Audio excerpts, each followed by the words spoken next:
Muhammad, and that Muhammad fits the definition of a prophet in Deuteronomy, and I argued against that by saying that he encouraged disobedience to the law. You then went on this point. Sorry, I'm just recapping. No, but the recap is slightly inaccurate here. Yes. Because when you say Deuteronomy 18, I think many people will think that we're talking about Deuteronomy 18:18.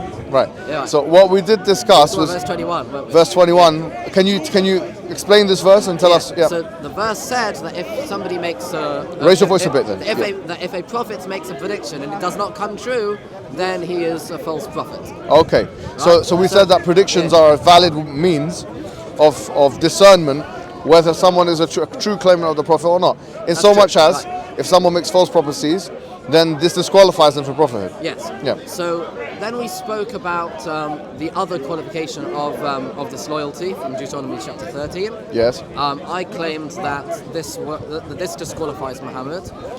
You then wanted to claim that abrogation actually exists, and that therefore it's not disloyalty because Muhammad had the power to abrogate. Not Muhammad had the power to abrogate. Is that we believe that God abrogates, okay, and that obviously the prophets are the mediums for that. But what we were talking in particular about, if you remember, I gave 2 or 3 examples. You brought up Ezekiel. Okay, tell us the examples exactly. Right, with the offerings where there are apparent contradictions between the exact specifications of the Sabbath and New Moon additional offerings between the Book of Numbers and the Book of Ezekiel. And I gave some answers from the Talmud. You didn't accept them, and then you moved on to what do you remember the authorities I cited from my end? You cited from the Talmud. Authorities that you cited from the Talmud. You cited the 13 principles from Ishmael. Yes. What do you mean? Okay, there's a few things that we spoke about, not just Ezekiel. First of all, on this point, we also mentioned Abraham. And in the first yes, of course, you're right. Yes. So you brought up Abraham with Isaac, and you brought up Ibn Ezra. Yes. And what did I say about it? What did Ibn Ezra say? First of all, sorry, who is Ibn Ezra? Ibn Ezra was a rabbi who lived in the 13th century in Spain, and he was one of the great commentaries. Would you say he's authoritative? Yeah, he is one of the authorities. Yes. And you brought up a quote from Ibn Ezra, which I looked up, and I didn't really see what you were getting at with the quote. What was the quote saying? I forget, but you wanted to say it had a proof of abrogation. I forget what exactly. Okay, so maybe that's something we should recap if you forget it. Yeah, okay. So that was the Abraham and Isaac thing, the blind thing. We spoke about the Ezekiel stuff. Yeah. And after all of that, you, unless I'm forgetting anything, you moved on to speak about Isaiah 42. Right. Yeah. Exactly. Correct. I think you've got the timeline largely in place. Yes. There's a few things I think we need to kind of establish. We said that in order for a prophet to be a prophet, or that there's a new prophet coming after Moses, or we believe Jesus as well. Obviously, you don't. But if there's a new prophet, he has to fulfill certain biblical criterion. Yes. And we said that for one, he has to preach in one God, worthy of worship, right? Indeed. And that's something you agree, you admit that is something which the Prophet Muhammad did do. He spoke about one God worthy of worship. There's no controversy there. There is a slight controversy, yes. but not a large one, which is the issue as to whether or not Muhammad preached divine simplicity or not. Right? All right. Well, no. Of course, you as did you say you're an Athari? Did you say? Well, yeah, largely, yeah. As an Athari, of course, you do not believe in divine simplicity. Well, no. I mean, here's the thing. Within Judaism and Christianity, these things are not even believed in. There's no unanimity or consensus there anyway. So not. Judaism, yes, there is. I don't think there is. There aren't any rabbis that I've ever heard of. All right. Well, let me ask you. That have not held of divine simplicity. Well. Depends on how you define divine simplicity. Let me ask you a question. Do you believe God is merciful? Depends. Right. What do you mean by? Is God powerful? Again, it depends what you mean by God is something, right? Okay, when we say that God is something, are we saying that God possesses an attribute? Yes. Or are we simply describing God? Right? Both of what you've just said here are the same thing. No. there's two things. There's either he possesses attributes, right, that are distinct from him, i.e. from his essence, or no, but now you've put a spanner in the woodworks, yes. because now you're asking whether the distinction between the essence and the attribute. But that's not my question to you. Okay, fine. My question to you is simply is it intelligible to you? Is it befitting for me to describe God as all powerful? Yes or no? It is befitting, yes. Yeah, okay. And so is this an intelligible meaning? Is God's power differentiated from his knowledge? No. So, okay, that means to say in your understanding that when I say God is all knowledgeable, proposition 1, and I say God is all powerful, proposition 2, that both of those propositions are the same. Sort of, and I'll explain why. Okay, I'll explain why. yeah. Because the first word of each of those statements, God, in Jewish terms, means both of those things, right? God is in essence all-powerful and is in essence all-knowledgeable. What does that mean? That means that there is no distinction between... No, when you say, sorry, I don't think you understand my question. When you say God is all-powerful, what do we mean by God is all-powerful? What are we trying to communicate here? It means that he has no limits into what he can do. Okay, and when we say he's all-knowledgeable, what does that mean? It means he has no limits in what he knows. Okay, so these two things are different, right? On a human level, yes. Okay, good. So that's now you've just denied that reading of divine simplicity, which indicates that different attributes are all the same. We actually, by the way, just so this is something similar to what we have a group in Mu'tazila yes, group. we agree with them. Fine. Nevertheless, whether you agree with them or not, you've still not been able to solve this issue, which is that when we communicate in human language, and we say that look, God is all powerful, that means he has no limits to what he can do. Okay, obviously except for the impossible things and stuff like that which we've spoken about before. And when we say he's all knowledgeable, that means he's got no limits to his knowledge, meaning that there's no ignorance of God, there's no ignorance attribute to God. Now, in those two things, in human language that I'm speaking to you in now, are intelligible to us as distinct features of God's, or attributes of God. So, would you agree with that or not? Not necessarily, and I'll tell you why. Okay. Because knowledge in itself is a power. I'm sure you would agree. No, we're talking about two different things here. Yeah, because when we say that God is all-powerful, he is limitless, right? Part of the fact that he is limitless, there is nothing he cannot do. No, but is that he cannot not know. But what you're showing an overlap in two attributes is not you showing that these two things are the same. You're showing an aspect of overlap. You're not showing that they are two distinct things in all cases. For example, is God alive? Is God alive? Yes. Does God have life? Have life? That's yes. What does that mean besides just being put sounds? life to the side. Besides just being sounds, what does that mean? Okay, let me ask you a question. Can God hear? Again, but besides just being sounds, what do you mean? Besides being sounds. Yes. No, we're not talking about besides sounds. Because hearing is. I mentioned this in part 2 because you brought up, what do you think about the Christians and the Trinity? And I said, well, you said, can God be a man? I said, well, it's just sounds. It doesn't mean anything. The same applies here. When you say, can God do this? Can God do that? It's got to make sense. No. I didn't say, can God do this or can God do that? I said, is God. Oh yeah, I said, can God hear? Yes. All right, so is God hearing? Is God all hearing? Is God all hearing? Yeah. Okay. Is there anything that God cannot hear? Okay, no. Yeah. No, good. Now we're talking, yeah? Now we're talking, Josh. Let me ask you another question. When the Bible says, Shema Israel, Adonai Elohinu Adonai Echad, yeah? When it says that God is Echad, yes. What does that mean? It means that there is no plurality. All right, so there's no plurality, there's God one. Yes. So one of the attributes of God is oneness, correct? No, it's not an attribute. Oh, so what is it then? It's his very essence. Okay, no. But we're describing his essence now, if you want to call it that, for the sake of argument. Can God be described as being one or not? Of course. Of course. Okay, so God is not two. God is not two. That's what we mean when we say God is one. So if God there is no plurality. No problem. So if God is one, is the way that we describe God with oneness the same or different to the way we describe God as being all-knowing? Repeat the question. Is the way in which we describe God as being one the same or different to the way in which we describe God as being all knowledgeable. Is it the same? Are we talking about the same thing, or are we talking about different things? We are in fact talking about the same thing. And Oh, the reason okay. is because Yes, the go reason ahead. is because Yeah.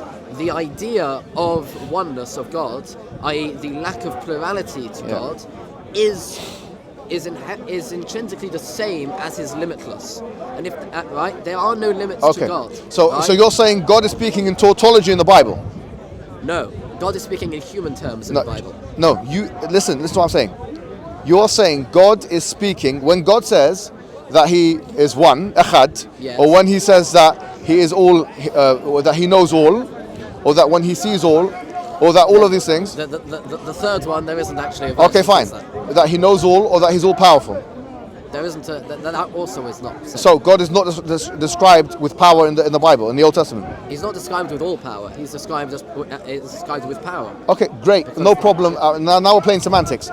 You agree that God is all powerful, meaning there's no more powerful than God, right? I agree with you. Okay, no problem. So when God is described with power in the Bible, is that the same or different? You said the same as the oneness. Now what I'm saying is, if that's the case, then God is speaking in tautology. It's meaning that He's saying the same thing twice in different language. Which means that there is a superfluous addition to the way in which God is describing Himself. Number one. Number two is, you actually admitted in this discussion that when we say God is all knowledgeable, versus, which means that There's no limits to His knowledge, versus God is all powerful, which means that there's no limit to His power, let's say, except for that which is impossibly understood, like can God create rock so heavy conundrum, which is nonsense, we would say. That those two things are different. You did say that. I did say that. I'd like to retract that. You want to retract that? Because I now see that's actually not actually true. Okay. Because as I said after that, Yes. the knowledge is a power. I'll allow you to retract that, but I want you to think about and ponder over why it is that you accepted that in the first place. Now, do you know why you accepted it in the first place? Let me speculate, Josh.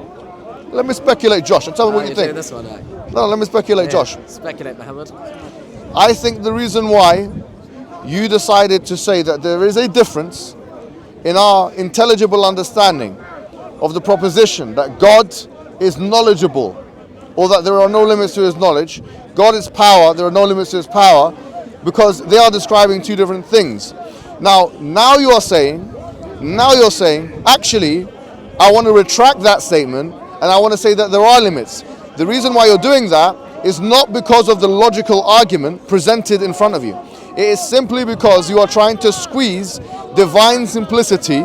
You are trying to squeeze this idea that there are no actual attributes of God into the biblical discourse. There is nothing in the Bible, and I'll challenge you, in fact. Let me challenge you right now, Josh.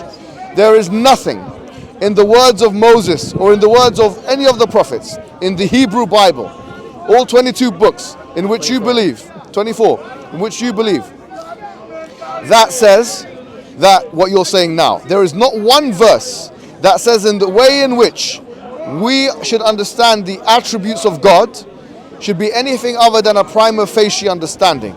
There's nothing at all. You are inventing that. That's something. Yes, you are. It means it means like apparent. That when God says that it's like Ahad, yeah, we take that on face value. We don't try and manipulate that. So anyway, that's the first thing. Second, sorry. Now let's get to the point, because we could talk about this all day. Okay, you can respond. You can respond. You may be slightly correct in your assumption that on a prima facie reading of the Tanakh, that one does not necessarily come to the conclusion of divine simplicity. You may be slightly correct on that. But the problem is, there is no such thing as a prima facie reading of the Tanakh, because a prima facie reading of the Tanakh on its without anything else is something you cannot read. There are no vowels. There is no meaning. No. It necessitates an oral law. You've misunderstood. An oral Torah, and in the oral Torah we have descriptions of divine simplicity. Yeah. The Rambam brings this down, right, and he's not the only one. The Chovas HaLevavos brings this down. It's very clear from Abba Sorah, right, brought down in the Torah Sheba'al Peh, that this is an essential principle of belief in God. Okay, no problem. I'll just ask you one question, and then we'll move on to the next bit, because I'll remind you of something. I said to you, I'm going to find you something in the Talmud to explain to you that the the authors of the Talmud, in fact, said that when the final prophet comes, that when he does come, he's going to come having the ability, or through God, to abrogate the law. I have found this in the Torah. Okay. In the Talmud, sorry. Let's see. I have found it, but before I present it to you, because you said to me last time, from what I remember, that if I find you this evidence, that you will accept the evidence, and by implication, this means that you will accept the only one thing that was stopping you from recognizing the Prophet Muhammad as a final prophet was indeed this part, which is that he cannot abrogate the law, and that the law should not be abrogated. So, on your understanding, if I am able to provide you evidence from the Talmud, which says exactly what I've just said to you, you should accept my argument as at least one reading which is legitimate within the scope of Jewish law. Number one. If you bring me evidence. Yes, I will. If you bring me evidence. Yes. Which is indisputable. Yes. Which is the way that we have classically understood this Yes. piece of Talmud. Yes. Then fine. Then I can Then you accept the piece it. of evidence. Okay, Fine. remember that. Now, before I go and proceed and present, this evidence, I want to first challenge you one more time, last time, final time, on the issue of divine simplicity. Yes. My question to you is just one question, which is that how is it conceivable, intelligible on a rational level, that something which is referred to in certain language, let's say it's intelligence or knowledge, the knowledge of God, is the same as something which is understood in a completely different way? I want you to explain to me if, and you did accept this conditional, knowledge is described, or all knowledge is described as the lack of ignorance, and that power is described here is the lack of limitation. That how are you making these two things, which are clearly definitionally different from one another, one thing? How is it conceivable that these two things, which are definitionally understood differently, can be seen as the same thing? Because one actually subsumes the other. This is what I was trying to get at before. Right? The limitlessness, the all-powerfulness subsumes the lack of ignorance and the all knowledge. Right? But what you've just one subsumes the other. So all knowledge is simply subsumed into the category of all power. All right. So lack of ignorance is subsumed by limitlessness. Okay, let me come back to you.